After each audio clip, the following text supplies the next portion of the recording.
Oui.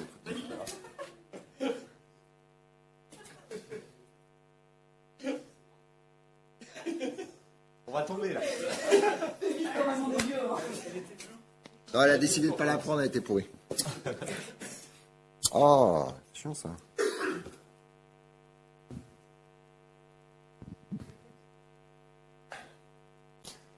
Bon bah on va y aller. Hein. Bah oui. Bon, vous connaissez les cascodeurs ou pas? Qui écoute les cascodeurs? Ah non, faut répondre, c'est enregistré Ah, audio. non, voilà. C'est quoi le thème? C'est quoi le thème musical? 3, 4. Ta ta ta ta ta ta. Tu tu tu. Ta ta ta ta ta. Tu tu tu. Ta ta ta ta ta ta. Tu tu tu. Ça y est les gars, pour nos 10 ans, on est au Festival de Cannes. Ouais.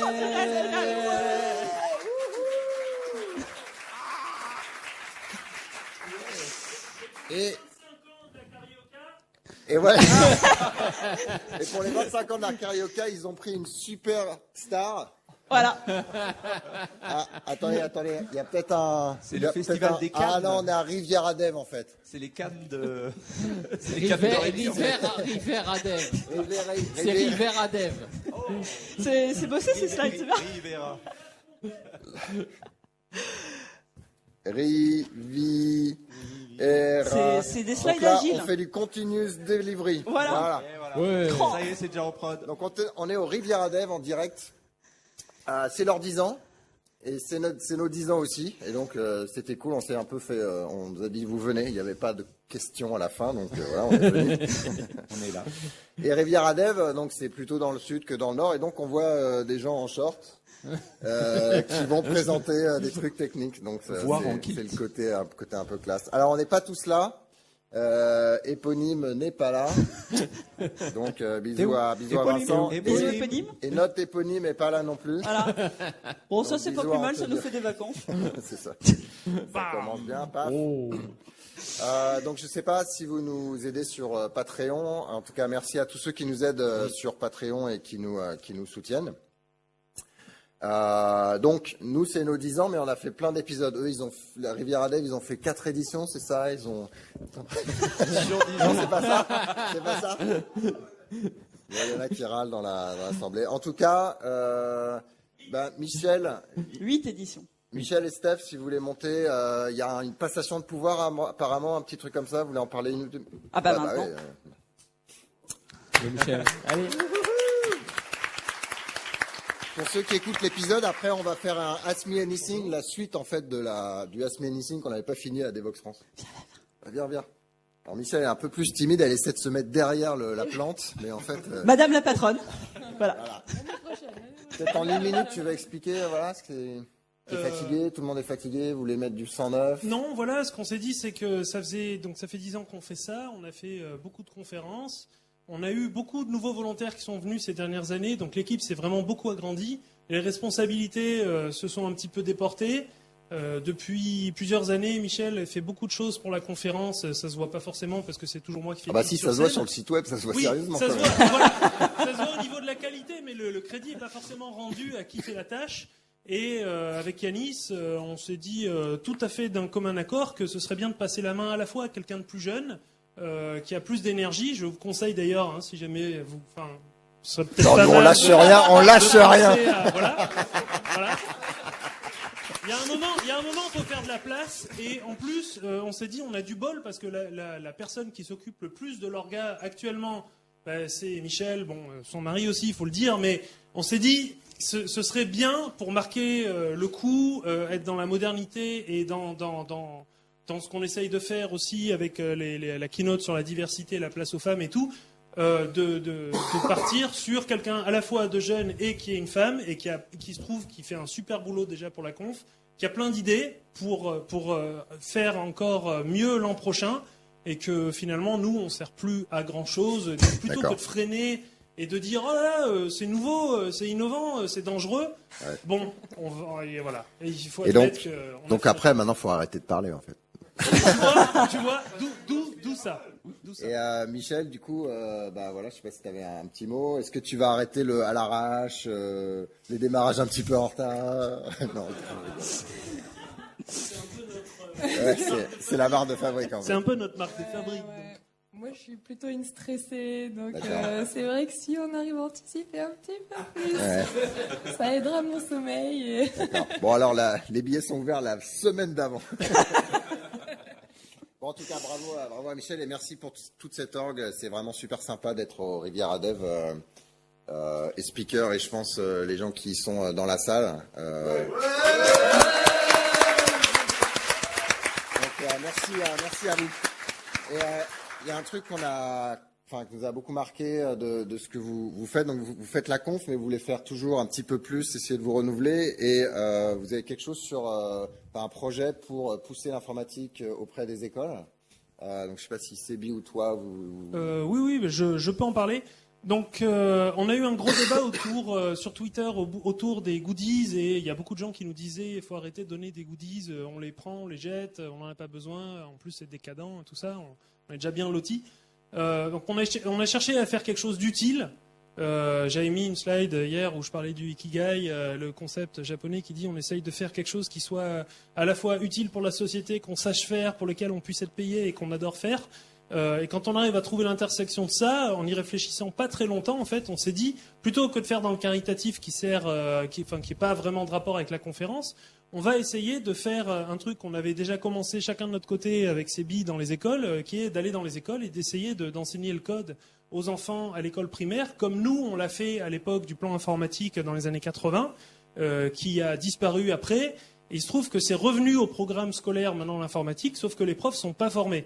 Nous, quand on fait un Devox for Kids, on fait des ateliers, on est une dizaine d'orgas, on a chacun 4 enfants, ça fait une quarantaine d'enfants, ça scale pas, quoi. C'est pas possible. Dans les classes, ils en ont 27 en moyenne par classe, donc on peut faire quelque chose de vraiment intéressant.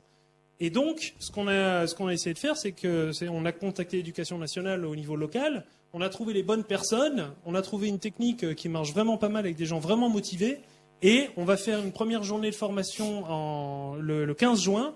On va former 35 profs qui donc ont 27 élèves chacun, ce qui nous amène à peu près 900 élèves si ça marche bien. 900 élèves l'an prochain, c'est sur 2 circonscriptions sur Nice. Et si ça marche bien, on va sans doute continuer et faire former d'autres profs, d'autres circonscriptions. Déjà entre les profs, il y en a qui nous ont contactés en disant « J'ai entendu que vous alliez faire un truc, je veux en participer, tout ça ». Donc il y a moyen à ce que ça marche bien et que ça grossisse. En parallèle de cette formation, on a affecté aussi 7 000 € de notre budget dons pour faire notre budget goodies pour faire des dons aux écoles parce qu'ils ont besoin de matériel aussi, que ce soit des cartes Scratch, des laptops, des tablettes, du Makey, des Lego Boost, Mindstorm, etc. Ça, on le verra avec eux selon, une fois qu'on leur a montré comment faire, ils nous diront ce qu'ils sont capables de faire, ce qu'ils sentent, ce dont ils ont besoin, ce qu'ils ont en stock, ce qu'ils n'ont pas. Et on va passer ça au référent informatique de chaque circonscription, qui va ensuite les trimballer d'école en école de façon à ce que ça tourne au sein de toutes les écoles et qu'on puisse en faire un maximum et que ça reste pas une fois qu'ils ont fini l'atelier dans le placard pendant un an. D'accord. Donc on va rentabiliser à mort le matériel, former les profs et après ils vont se débrouiller et on espère qu'on va faire beaucoup de code dans les écoles primaires. En tout cas, ouais, donnez-nous du feedback donc quand vous aurez quelques mois de retour parce que je pense que c'est quelque chose qui peut être répliqué dans toutes les régions de France et donc Si ça marche, oui. Si ça marche, bah évidemment. Ouais. Et il n'y a pas de raison, ils ont l'air tous motivés. Ouais, cool, bravo. Et puis, avant de vous libérer, je voulais juste vous dire, moi je pense que la phrase de cette édition, c'est ça sent pas le brûlé ici, qui est Sébi qui sur scène commençait à se dire ça sent le cramé quand même quelque part. C'était la fumée blanche, tu sais, pour annoncer l'élection l'élection d'un d'un nouveau pape. C'est ça. Bon, merci beaucoup et merci encore pour l'engagement. Merci à vous d'être venus en tout cas. Alors, on va passer à la section Ask Me Anything. Et donc, la première question, c'est d'où vient le nom des cascodeurs? Eh ben, la réponse, elle est dans l'épisode d'avant. Donc, vous allez l'écouter. Et donc là, c'est juste pour vous expliquer que c'est la suite de l'épisode d'avant, mais on s'est juste déplacé de quelques kilomètres. C'est ça. Alors, on avait essayé de répondre à quel autre podcast écoutez-vous? Alors, je voulais dire, parce que j'ai mis alors tout le monde disait j'écoute pas les podcasts, sauf Non, en moi. fait, on s'est tous votés. Voilà. Bref. Donc moi j'écoute donc Security Now, j'avais dit, le rendez-vous tech, matière à penser de mémoire, Thinkerview qui est assez challengeant en termes de pensée, mais ça c'est un peu plus politique. No Limit Sécu dont j'ai parlé, voilà. Et bon, ça vous occupera déjà pas mal, en tout cas en dehors des cascodeurs, voilà. Ah, et est-ce que vous avez des questions dans la salle? Oui, si vous en avez, vous pouvez nous les poser. Hein. Vous n'hésitez Voilà. pas, vous venez, et vous nous Vous interrompez. venez là doucement là et puis on vous file un micro. Voilà. Et si vous en avez pas, on va finir très vite. Hein. Je préviens tout de suite. Alors, On rattrapera il y a le Fall Fabien. Phoenix qui nous demande pourquoi est-ce que les ressources humaines pensent que l'évolution d'un développeur est chef de projet ou un de ses postes de manager. Alors moi, la réponse un peu extrême, c'est aller voir d'autres employeurs. Je pense que les gens qui sponsorisaient ici Riviera Dev sont des bons exemples de boîtes qui, enfin peut-être pas tous, je les connais pas toutes, mais qui essaient de passer au-delà de ça. Moi, je sais que nous, on a des expériences, enfin certains de nous avons des expériences où là, il y a une track technique qui est vraiment dédiée, entièrement séparée de la notion de manager, et que l'évolution, elle va bien au-delà de j'ai fait 5 ans de dev, maintenant il va falloir que je devienne chef de projet. Je sais pas votre retour là-dessus. Mais en tout cas, par exemple, moi dans ma boîte chez Google, c'est effectivement ça. On a des gens avec plein de cheveux gris et qui codent encore, quoi, et Ouais. qui n'ont pas d'équipe en tout cas à manager. Hein. Tu parles pas Donc, pour toi là, au niveau des cheveux. peut-être. Mais c'est pour ça que je mets un béret maintenant. Comme ça, on voit pas trop. Non, mais c'est vrai que la voie technique dans certaines boîtes est quand même valorisée, même si c'est peut-être pas toujours la majorité partout, quoi. Ouais. Tu voulais faire un contrepoint, Audrey? Je t'ai vu un peu sceptique dans ma réponse en fait. Non, pas du tout. C'est juste que Les lunettes de soleil, je voyais pas. C'est pour ça, tu vois pas avec les lunettes. T'as voulu mettre les lunettes, mais tu vois pas du coup. Non, après, moi, j'ai fait quasiment 5 ans en SS2I où c'est vrai que c'est un peu le parcours type, et encore que dans mon cas, c'était pas. Il y a différents types de SS2I et je pense que il y en a qui savent valoriser les profils seniors et tant mieux. Après, en start-up, t'as pas vraiment le problème parce que je faisais partie des vieilles. Hein, j'avais que des piou-piou de 25 ans, donc bon. Voilà. Et est-ce qu'il disait maman? Oui, il y en a qui m'appellent maman, ouais. Je leur fais des gâteaux, c'est de ma faute aussi, tu vois, je les nourris, alors. Faut pas les nourrir, hein. Attention. Bah oui, non, mais. Ok, autre chose qu'on voulait rajouter là-dessus? Non. On est bien. Une question dans l'Assemblée? Je vais pas le couper au montage, je vais aller passer pour des buses. Si vous posez pas de questions. Pensez-vous que le métier de développeur sera remplacé par l'intelligence artificielle? Ah, je croyais que c'était les initiales de quelqu'un, IA. Ouais, par Inrid. Dis donc, il va avoir du boulot celui-là. Nous sommes déjà artificiellement intelligents, non? C'est pas le principe. Mais alors très artificiellement pour ça. Très artificiellement pour certains. Bah, de manière peut-être très arrogante, je pense pas. Moi non plus. Non. Je pense pas parce qu'en fait, il y a trop de choses qui, dans nos métiers, sont complètement liées à du fonctionnement humain, à de la réflexion humaine, que je vois mal comment on arriverait à. Enfin, je pense qu'on est encore loin d'être capable d'émuler ça par l'IA.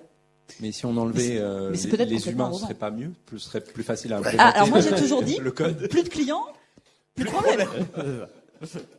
Pour Mais, moi, il y a de l'augmentation. Il y a de l'augmentation par les outils, mais ça on l'a toujours connu, puisqu'on a le 0 et le 1, enfin de souder les portes logiques, on a arrêté depuis un certain temps.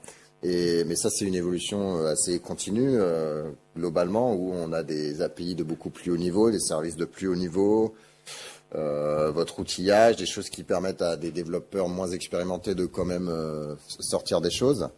Ouais, moi aussi j'ai un peu de mal à. Moi l'intelligence artificielle, enfin.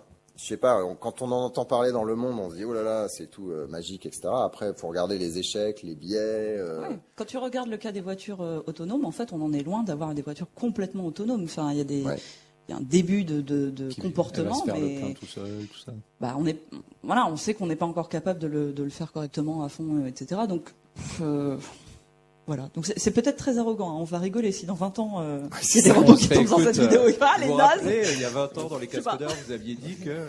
Et là, on est tous à la retraite. C'est ça. Non, mais on n'a pas insulté, on On n'a adore pas dit les qu'on est des intelligences visionnaires. artificielles. Oui, hein, on vous leur aime, on dit- vous aime. On leur petit message pour le futur. avec un support très court dans le temps des nouvelles versions de Java qui ne sont pas des long-term support, c'est-à-dire 2 sur 3, c'est ça? Oui. 2 sur... Non, plus. Non, non. plus. Enfin, C'est 1 sur 6, une la sur LTS. Sur 6, ouais. 1 sur 6. Ah oui, Ouais. c'est On tous les passe de 6 mois 11 une à release et 17. tous les 3 ans une Une stable. LTS, Voilà. voilà. Et donc ça fait 1 sur 6. Alors, qui va Et tout à l'heure, les il disait qu'il utiliser? comptait qu'avec des 0 et des 1, donc il y a un petit peu de mal. Et c'est une super question. Ouais. Et en fait, ça a toujours été, de toute façon, les mises à jour Java, un problème de la poule et de l'œuf avec des librairies qui disent mes développeurs, ils sont encore sur Java 1.4 et du coup, bah, j'ai pas envie de casser la compatibilité. Ah bon, bah finalement on avance et du coup les développeurs suivent. Bon an, enfin pas tous, bon an mal an. Là, ce qu'on voit dans les cloud providers, alors pas Google en l'occurrence, mais les autres, Java 8, ça reste quand même globalement la norme. Là, on est à 11, on est à D'ailleurs, 12 c'est marrant de même. demander qui c'est qui est encore sur Java 8. Bah oui, la majorité. Bah oui. Alors, Qui est avant Java 8. Allez, qui fait Java Avant, 11 ou autre? Voilà, il y a juste quelques-uns. Bah Et oui. qui envisage une migration vers la 11 ou la 12, par exemple? Ou qui est déjà en 11 ou 12 Ouais, alors, en production. Je pense que ça ne va rien donner à D'accord. l'enregistrement parce que on va Il y en a Donc, un. c'est Donc pour il y en ça a qu'il faut un qui décrire. a Parlez. répondu oui. Ils ont tendance à être plus à droite de l'ampli. Non, je rigole. Donc très peu de gens. Donc beaucoup de gens en Java 8 et assez peu en fait qui envisagent de migrer en 11 et en 12. Donc Mais je pense qu'effectivement, il va y avoir peu de gens. Mais en même temps, ça libère je pense, le développement au niveau de l'équipe OpenJDK avec un corpus de gens qui testent un peu plus long et c'est peut-être un Ça les compromis, libère dans le sens où il n'y aura plus personne qui utilisera les versions futures, tu veux dire? Non, mais c'est révisé. Allez, Donc, il y a YOLO. quand même peut-être 1% des gens qui l'utilisent et du coup du feedback et ils ont le temps de faire leur retour. Plutôt qu'un million de développeurs qui râlent en même temps. Ils en ont quelques-uns une fois de temps en temps. GraphQL, c'est super, mais quelle librairie utiliser, utilisable en prod si on fait du Spring? Audrey. il Il y est a pas, marqué Audrey. il est pas au bon endroit le point d'interrogation. Moi je l'aurais pris après. C'est super. Alors vas-y, Ça, c'est fait. explique-nous. Allez. T'as que 5 minutes, hein. Non, Alors, 3. Pour l'utiliser rang en prod, il y a une librairie GraphQL Java, parce que je pense que la question c'est avec du Java. En fait, il y a une librairie GraphQL Java, il y a aussi une librairie GraphQL Kotlin qui a été développée par Expedia. Moi, j'ai travaillé avec la GraphQL Java, qui est... Non, tu as galéré avec la... Oui, oui, voilà. J'irai pas jusqu'à recommander de la mettre en prod, mais elle tourne en prod. Mais voilà, je dirais juste testez bien votre code parce que elle est très très très rigolote. Elle est très dans l'esprit de GraphQL, c'est-à-dire que GraphQL, pour ceux qui savent pas, quand votre requête s'est vautrée, vous avez une 200. Mais c'est Hey pas grave, Non, madame. c'est pas grave. Et ben là, la librairie, c'est pareil. Hein, elle va planter, mais elle va planter silencieusement. Vous n'avez pas de stack qui remonte, vous avez juste plus rien à l'exécution. Voilà. Donc je dirais la GraphQL Java, sachant qu'elle couvre pas tous les types de scalars. Donc par exemple, si vous voulez faire des timestamps, des trucs comme ça, il faudra réimplémenter vos propres scalars, mais au moins elle vous donne les scalars sur les types de base. Mais encore une fois, hein, c'est pas pour ça qu'il faut le mettre en prod. Hein, voilà, moi je vous donne le truc et puis vous vous débrouillez. Donc il faut le faire en note, c'est ça que tu es en train de dire? Pas du tout. Emmanuel, quel a été ton rôle dans le développement de Quarkus? Codes-tu toujours? Alors, On en je revient l'ai aux cofondé vieux qui avec codent pas. Jason, je sais pas s'il est dans la salle. Le et pauvre, une il autre comprendrait personne. rien. Comment? Et il comprend pas le français, ce serait long pour lui, quoi. Pourquoi il dit bonjour comme ça. Et donc je l'ai cofondé, et assez vite, donc il y a eu cette phase de prototype sur lequel on avait à peu près, je sais pas, 5 personnes sur lequel on s'est concentré en ignorant un peu ce qu'il y avait à l'extérieur, les contraintes potentielles pour faire fonctionner. On a vu le gros potentiel et après on est passé en mode ok, on va faire un vrai truc derrière. Et on a commencé à ouvrir parce que Quarkus, c'est pas juste une librairie, c'est vraiment quelque chose qui intègre et qui a besoin de tout un écosystème. Donc on a commencé avec ce que Red Hat utilisait et contribuait sur. Et après, on a ouvert à la communauté de manière générale. C'était un choix difficile de dire on va pas l'ouvrir tout de suite pour bien montrer le chemin et ce qui était possible et pas l'ouvrir trop tard parce qu'après on n'ouvre jamais en fait. Donc ça a été un choix qui est pas très Red Hatien pour être honnête. Donc ça a été un peu compliqué, on s'est fait taper dessus tout ça. Mais voilà, donc ça c'est mon rôle et je continue donc à l'idée la direction, une vue un peu globale pour avoir cette vue d'une plateforme consistante qui fonctionne et qui a toutes les les avantages que je vais pas détailler. Et Non, oui, tu je les as code déjà toujours, détaillés mais dans un autre mais épisode. pas voilà, Cet c'est ça. épisode a été Encourage d'aller voilà sponsorisé sur par. ouais, c'est ça. Je m'encourage d'aller sur l'interview Quarkus il y a quelques épisodes. Et je code toujours, mais bon, enfin moins que d'autres. Certains disent que tu configures des serveurs. C'est à peu près ton rôle dans la. Ah ouais, je fais même plus ça. A priori, il y a des trolls. Ça, c'était il y a quelques temps. Ça. GitLab versus GitHub versus autre chose. J'ai jamais utilisé GitLab du coup. Bah moi j'ai travaillé avec les deux et enfin sincèrement j'ai pas de préférence en fait, les deux fonctionnent très bien quand tu es un développeur dans une équipe. Donc alors là je m'en fiche royalement, j'ai envie de dire. D'accord. Les deux font quand même plutôt le même boulot. J'ai quand même l'impression qu'il y a beaucoup plus, enfin l'écosystème GitHub et les intégrations GitHub sont quand même plus riches, peut-être plus visibles, donc ils ont tendance à emmener plus la communauté. Moi, je peux en parler côté Jenkins. Effectivement, je pense que par exemple l'intégration GitHub pour Jenkins est vachement plus avancée aujourd'hui que ce qui est fait côté GitLab, par exemple. Mais ils ont GitLab CI aussi, donc obligatoirement ça. Ouais. Mais il y a plein de choses comme ça qui font que j'ai l'impression que c'est un peu plus renfermé. Moi j'ai dans testé l'écosystème, GitLab avec une mais intégration sinon- Jenkins et ça mais marche. ça marche très bien. en Ça tout marche cas. bien, hein. Oui, non, ça marche. Mais Donc c'est un peu plus. c'est pour ça que moi j'ai vraiment pas de préférence là. D'accord. Est-ce que vous avez des questions dans la salle? Toujours pas. Ah, vache. Et en fait, Tous on les va bras vous se dire. lèvent. Ah, Ah, Il y en vas-y. a une là-bas, allez, mais au milieu. On va vous dire parce que vous voyez pas l'audio. Il y a des gens dans la salle. En fait, on n'est pas. on n'est pas tout juste seul. sur scène. Qui dort? Non mais il y a une question, Vas-y, mais tiens, tu alors veux peut-être l'amener Je le vois morceau. pas. Est-ce Alors que j'ai tu mes peux- lunettes de soleil, donc je vois rien du tout. Ah, c'est ça. Va- En fait, va au il y a milieu. tout le monde qui lève les mains. Un peu mais on plus va- à gauche, 3 pas devant. Stop. Ça, c'est quoi le Tends le jeu bras pour apprendre la programmation aux enfants où il y a justement ce truc-là C'est où programme ton papa là. Hein c'est ouais. pas, moi, je l'appelais j'ai plus comme le ça, nom. mais- C'est le docteur Technico. Ah, d'autres, ouais. Vas-y. Ok, donc du coup j'ai une question sur GraalVM et le support des versions de Java. Aujourd'hui je crois que la version de GraalVM qui existe supporte juste Java 8 et pas Ouais. encore Java 11. Et notamment quand il y a des librairies comme Quarkus qui utilisent GraalVM pour compiler en natif, on reste bloqué en Java 8. Donc il y avait une question tout à l'heure sur les versions de Java et l'évolution. Quid de l'évolution de GraalVM et de la cadence à laquelle ça va suivre les versions Ouais. de Java? C'est une super question. En fait, c'est lié, j'en ai pas parlé, mais c'est effectivement lié à. C'est pareil comme les cloud providers qui sont en 8, qui sont peut-être un peu attentistes, etc. GraalVM, pour moi avoir vu comment ça s'est passé. Donc il y a un support en cours. Il y a eu aussi un support ARM, donc le support de ARM pour GraalVM qui a été contribué. Et comme le support de ARM est arrivé avant, ils ont dit on le met dans notre première version finale là, ce qui fait qu'ils ont poussé le support de 11 à la prochaine, mais on ne sait pas ce que ça veut dire la prochaine, si c'est la prochaine mineure ou la prochaine majeure, ça veut dire par exemple dans un an, parce qu'ils ont une idée de faire des cycles annuels dessus. Après, Quarkus donc tourne sur du 8, ça ne veut pas dire que toi tu peux pas utiliser du 11 par-dessus. Par contre, si j'utilise du 11, je pourrais pas compiler en native image. Et tu vas pas pouvoir compiler en native image, ouais. Ça marche. Et donc du coup, côté GraalVM, il n'y a pas de règles établies pour l'instant pour suivre les versions du JDK. C'est au fil de Non, l'eau, ils mais sont- cela dit, il y a des discussions de est-ce que ça doit venir dans OpenJDK un jour ou pas. Enfin, c'est pas comme si c'était complètement hermétique et isolé, même si c'est Oracle. C'est méchant ça. Donc voilà, il va falloir un petit peu regarder. C'est des choses, ils sont beaucoup à l'écoute aussi, donc c'est des choses si on peut râler, si on a envie de râler. Il y a un truc qui est sûr, c'est que tu peux quand même faire tourner ton runtime hotspot en 11 parce que tu vas avoir des gains intéressants, indépendamment du fait que ta codebase est sur du 8.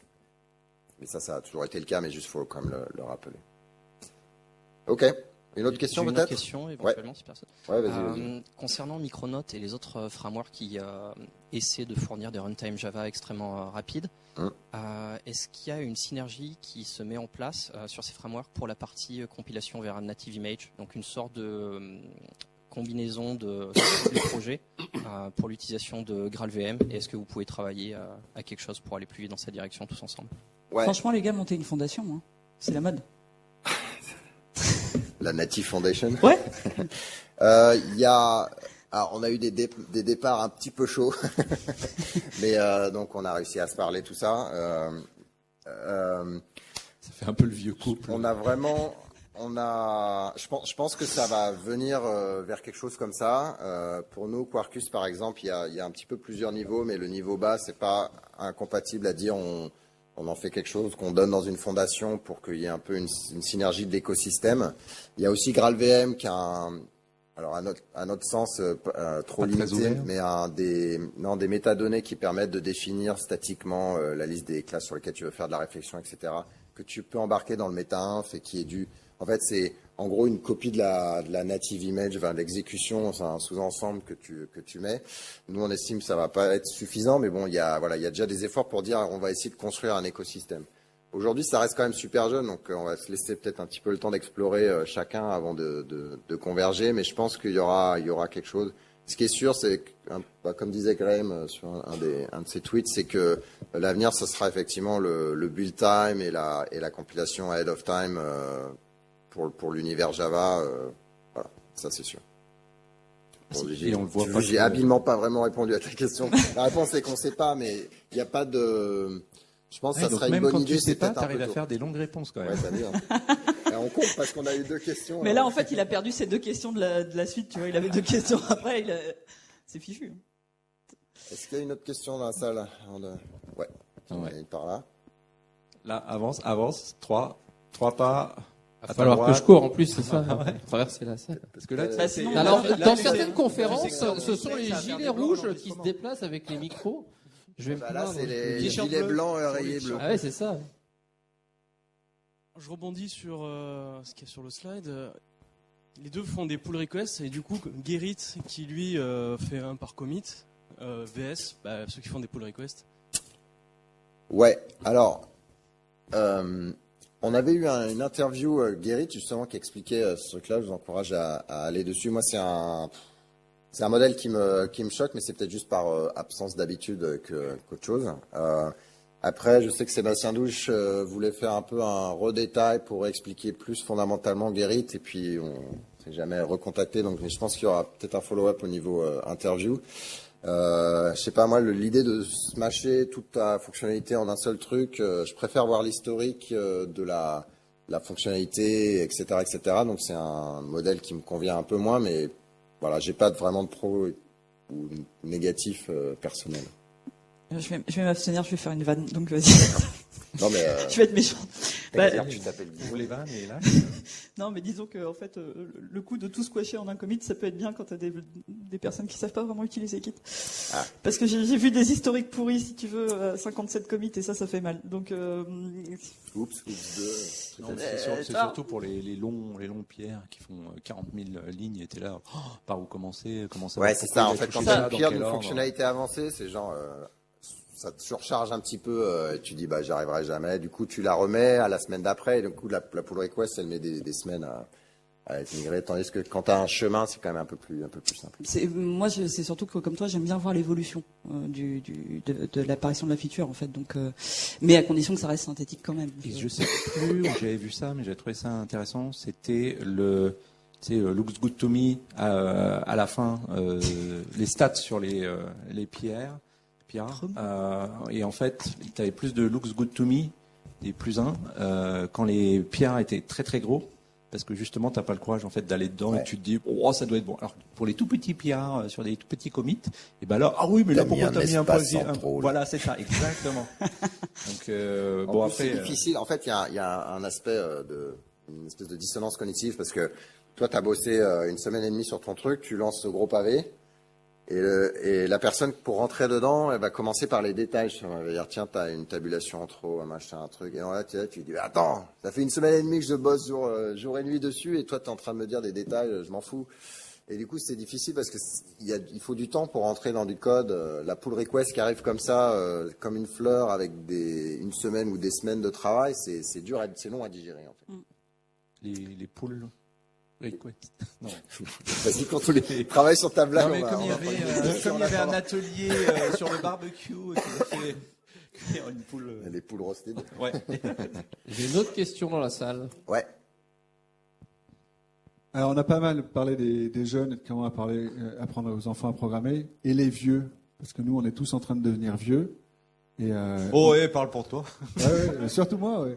Et par exemple, j'ai remarqué que pendant une grosse partie des conférences, on avait plein de jolis morceaux de code sur l'écran, écrits en tout petit. Alors, si t'as pas 20 de vision et que t'es au fond, tu vois rien. Alors moi, je mets mes bouts de code en très gros parce que je commence à avoir le problème aussi. Je porte des lunettes. Il y a plusieurs approches. En fait, moi, j'aurais bien aimé, mais j'ai jamais pu le faire par manque de temps, parce qu'il y a un moment, il faut quand même que j'essaye de me calmer. Mais j'aurais bien aimé avoir un pendant au Devox for Kids qui soit un pendant Devox for adultes et grandparents et tout ça, parce qu'effectivement, je pense que vous êtes tous, même sans aller jusqu'à la programmation, mais je pense que vous avez tous croisé des gens et même pas des vieux. Enfin, tu vois, j'ai croisé des gens qui ont 25-30 ans. Mais qui ont déjà l'air vieux. Non, mais qui, en fait, tu te rends compte dans leur tête. Tu te rends compte que les connaissances de base en informatique, enfin, ils font pas la différence entre un navigateur et un moteur de recherche. Et ça me pose un vrai problème. Je t'expliquerai dans l'avion. On fait ça. Et en fait, j'ai un vrai problème avec le fait que, comme avec les enfants, c'est un outil qui a pris une place considérable dans nos vies et qui est un paquet de gens qui soient pas juste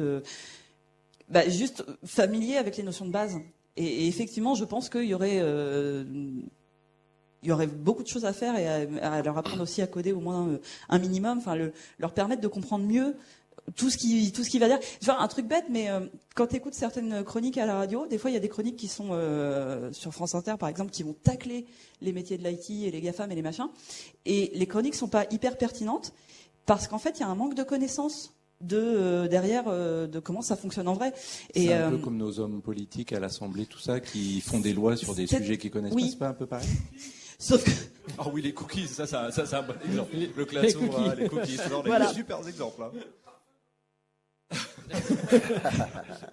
Le parfait, le peu de... Et donc, en fait, j'ai envie de vous dire, lancez-vous, hein, mais ouais, ça serait bien qu'on arrive à faire des initiatives pour le plus grand nombre. Après, ce qui est bien, c'est que dans 20-30 ans, nous qui serons grands-parents ou presque, on saura déjà programmer. Oui. Ouais, mais est-ce que tu arriveras à suivre les technologies qu'il y aura dans 20 ans, etc. Est-ce que j'arriverai à programmer? Ce sera les écrans comme à la télé où on touche même Minority plus l'écran et qu'on bouge tout, etc. On sera trop vieux parce qu'on aura de l'arthrose, on pourra pas déplacer les trucs. Enfin, c'est... J'étais en train d'essayer de réfléchir à est-ce qu'il y a un concept, parce qu'on voit des trucs du genre, voilà, par exemple les jeunes là qui prennent leurs pantalons trop courts et qui n'ont pas de chaussettes là. Bon, moi c'est un truc, ça y est. Ne regardez pas mes chevilles. Je suis passé dans la catégorie. Voilà. Non mais sur les filles c'était déjà. Sur les mecs c'est quand même. Et donc ça je sais. Ça y est, je suis passé dans la catégorie vieux et je pourrais pas revenir en arrière. J'étais en train de réfléchir côté développement. Est-ce qu'il y a des trucs qui fondamentalement, on me dit, mais genre, c'est pas possible. Enfin. Tu codes toujours en Java? Ouais, non, mais non, parce que je fais. C'est pas un truc de vieux, ça. Je fais du bash aussi. Arrête de bâcher. Je code en Java, mais je fais un peu de JavaScript comme tout le monde. Je comprends vaguement ce qu'ils essayent de faire, tu vois. Mais... Le problème, c'est que tu fais un peu de JavaScript comme tout le monde, c'est ça le problème. Ouais, mais on te demande pas d'être expert du machin, tu vois. Enfin, voilà. C'est pour ça qu'on a eu l'expert front avec nous. C'est ça. Ça marche plus. Ça marche plus. Ah bah voilà, vous voyez l'âge, ce que ça fait, il arrive Là, plus à passer au prochain slide. Connaissez-vous l'outil ORM Compile Time Speedment? C'est pas genre quelqu'un qui fait de la pub pour son truc là?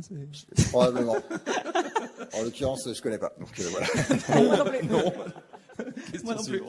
Non, désolé. Je pourrais placer Quarkus là, mais je vais pas le faire. Tu t'aurais pu le faire avec Panache en plus. Ouais.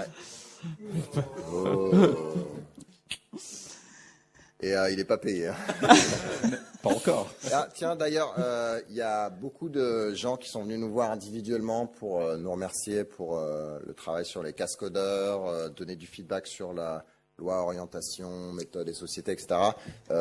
Donc je l'ai dit à chaque fois, mais ça fait chaud au cœur de vous entendre ces remerciements face à face et comment ça vous améliore la vie. On remercie ceux qui disent merci, c'est ça? On remercie ceux qui disent merci. Et après, ça nous remercie. On vous remercie pour vos retours en remercié, général, en fait.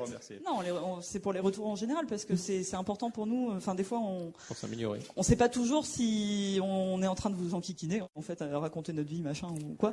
Et donc, c'est Avant, on important. s'en foutait, mais bon, maintenant. Qu'est-ce que vous attendez pour passer à VS Code Java? Ah, alors je sais d'où ça vient, celui-là. Alors, qui utilise VS Code? Ah, quand même Ah, beaucoup ouais, de... pas mal. Ouais, Moi, je lui dis, Et moitié de attendez, salle. Hein, pour ceux qui utilisent VS Code, gardez la main levée là. Est-ce que vous l'utilisez pour faire du Java? Ah, Et là, tout le monde a d'accord. baissé la main. Personne, en Très peu pour Java en fait. VS En Code, fait, mais pour les très peu petits pour Vous bouts Java. l'utilisez pour autre Java, chose, j'imagine du Node. Vous faites du front avec? Ouais. Qui fait du front avec? Vous pouvez répondre vocalement Ouais, aussi. donc il y a hein, beaucoup de front, ouais. Ouais. Donc en fait, alors moi, du point de vue du gars qui est sur scène, etc., c'est assez cool, ça démarre super vite, donc on est là, on monte, c'est beau et machin. Par contre, assez vite en termes de programmation et de productivité, je suis... Enfin, j'ai pas fait l'effort de Ça, la... messieurs, dames, ça s'appelle la résistance au changement. Peut-être, mais C'est ça. j'ai Ça fait, vient j'ai avec essayé. l'âge. Et la vieillesse, voilà. Mais j'ai essayé quand même. Et aujourd'hui, je suis encore plus heureux quand je suis dans mon IntelliJ, même si le temps de démarrage est un peu lent et machin. Ouais, mais il reste toujours ouvert, donc d'un autre côté, ça ne s'en Oui. voit pas. C'est les long running process de Java. Non, mais c'est vrai que malgré tout, IntelliJ, il y a tout un tas de petites features qui n'en sont pas, mais qui sont bien pensées. Je vais juste prendre un exemple tout bête. Quand on commente une ligne, il te met à la ligne suivante. Genre, tu vas faire commenter une ligne, deux lignes, trois lignes. Tu es déjà à la ligne suivante. Ils ont pensé à ce cas-là. Alors que dans VS Code, ça commande juste la ligne et tu restes au même endroit. Donc il y a des petites fioritures qui font pas, c'est pas des features que tu peux annoncer par exemple dans une release, mais qui en fait en termes d'utilisation, c'est là que tu vois qu'ils ont vraiment réfléchi au flow de la manière dont tu programmes en fait. Et c'est très, très bien donc pensé. tu commandes ton Donc, code et tu IntelliJ. laisses du code mort dans ton code. Non, ils commandent juste les tests en fait. Ah d'accord, Ouais. ah ça me rassure. Oh là, C'est vrai j'ai que eu moi, peur. je commente moins le code.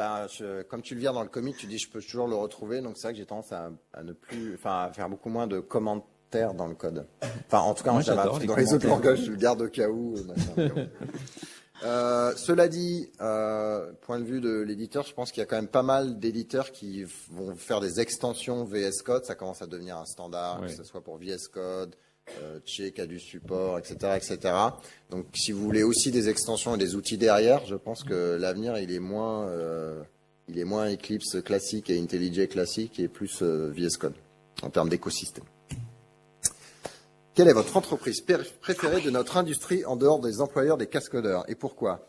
Alors, je vais commencer. C'est IBM. Pourquoi? On sait jamais.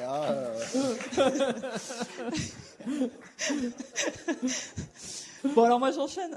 Moi c'est AWS parce que comme je suis quelqu'un, vous savez, qui tient beaucoup à l'aspect humain dans une société, au respect de l'être humain, des employés, des partenaires et tout ça, évidemment AWS. Je veux dire, obviously. Moi, ça sera certainement Oracle pour tous les efforts qu'ils font dans la communauté Java et puis surtout pour la détruire. Donc effectivement, je pense que j'aime beaucoup Oracle. Jakarta forever. Ma boîte préférée, c'est la boîte de Pandore. Oh. Mais quel poète. Eh oui, Tu n'es pas qu'un humoriste. pas que. Quel homme Et je merveilleux. connais encore à mon âge. Alors, on va voir si. Attends, on va passer. Non, tu les as perdues celles-là, t'as plus le droit. Bah ouais, c'est ça. Je constate que certaines ou pas mal d'entreprises utilisent l'agilité pour accentuer la pression sur leurs devs. Partagez-vous ce constat? Si oui, avez-vous des idées pour contrebalancer ce mécanisme? Waterfall. Moi, c'est toujours ce que j'ai un petit peu reproché, pas tant avec l'agilité, mais avec Scrum, etc. Ça semblait être un modèle pour dire vendre du on réfléchit consultant pas agile. trop et on avance. Donc il y a, c'est comme tout, il y a le bon agile et le mauvais agile. C'est quoi. ça, ouais. Et c'est sûr que cet outil a été complètement abusé par Détourné. certains, Ouais. et pas forcément pour le meilleur au final des projets. C'est quoi votre retour à vous? Moi, je partage ce constat. Oui, non, je suis d'accord. On voit surtout que c'est le problème des présences en force, des forces en présence. Oula, je suis fatigué, c'est la fin de la conférence. Des forces en présence. Souvent, on voit que le PM a un poids très Le product dominant. manager. Il y a plus de poids côté dev. Développeur. Et puis surtout plus d'itération. Le but des itérations, c'est de s'améliorer au fur et à mesure, c'est de faire des rétrospectives, d'essayer de s'améliorer, que ce soit le logiciel ou l'équipe, son fonctionnement. Et ça, c'est souvent des choses qui passent à la trappe, parce qu'effectivement, on est surtout sur, on améliore pour aller plus vite, livrer plus, et Surtout, pas pour c'est faire mieux. pour avoir des métriques, genre, tiens, ta vélocité AB, c'est ce sprint-là. Ouais. Tout ça, Moi, c'est un c'est- peu pervers parce que moi, j'ai des périodes où je suis totalement improductif et d'autres où c'est super productif. Je suis pas du tout linéaire, quoi. Et donc, s'il y a une analyse un peu linéaire de ces chiffres-là, c'est comme le code métrique et les choses comme ça. Mais je pense que, parce que tu vois, moi, ce que ça m'évoque, c'est le problème que j'ai vraiment, le truc qui m'énerve vraiment, c'est le fait qu'on soit considéré comme pour moi, on est des cols bleus de luxe, mais on est vraiment considérés comme des ouvriers. Et le fait de vouloir nous faire livrer, c'est complètement ça. Et tu m'as perturbé avec ton Non, mais c'est ça parce veut que c'est dire la il fin faut du podcast. il faut qu'on aille prendre notre taxi si on veut avoir notre avion. D'accord. Voilà, attends, finis ton propos. Bah oui, je sais plus, il m'a perturbé parce que, pour Code moi, bleu de luxe. tu vois, le problème est là parce qu'en fait, on a fait avec l'agilité ce qu'on a fait avec la taylorisation, où on a essayé de faire produire plus aux ouvriers, et on est en train de faire pareil avec les développeurs, et ça ne marche pas parce que on est des créatifs en fait. C'est un aspect qui est pas pris en compte dans notre métier, mais moi je partage, tu sais, ce côté je suis pas tout le temps productif. Il y a des jours où ça sert à rien en fait. Il y a des jours où ça va pas, tu vas pouvoir coder et tout jeter à la fin de la journée, et le lendemain ça va marcher. Et c'est parce qu'on oublie qu'il y a un côté à la fois vraiment artisan dans le sens où on aime notre métier, on a envie de faire les choses bien, et le côté où il y a un gros aspect créatif. Donc ça ne marche pas, la taylorisation comme des brutasses, on n'est pas des machines. Donc l'IA ne marchera pas. On retombe sur la question d'avant. Voilà. Bon, et du coup, ça sent vraiment le cramer, donc là, il faut vraiment qu'on s'en aille. Merci beaucoup de nous avoir écoutés. Vas-y. Une dernière question. Carrément. Ouais, absolument. Ils veulent faire une photo. Non, c'est ma scène. venez les orgas. On va faire une photo. Laurent, c'est toi qui prends la photo ou c'est toi qui donne la photo? Peut-être enlever les... Donc en tout cas, on va dire au revoir aux auditeurs parce que là, ça va être beaucoup voilà. moins auditif. Bisous, merci, à bientôt. Et à la prochaine épisode.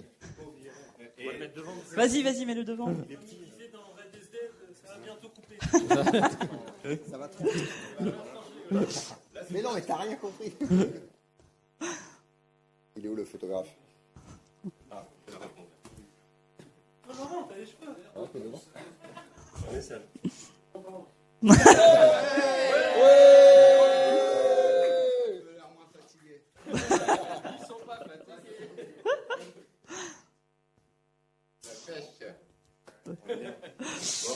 Merci beaucoup. Merci à tous. Bonne soirée, bon week-end. Lâche-le Arnaud, lâche-le. Ouais, donc merci à tous d'être venus et puis à l'année prochaine. Ouais.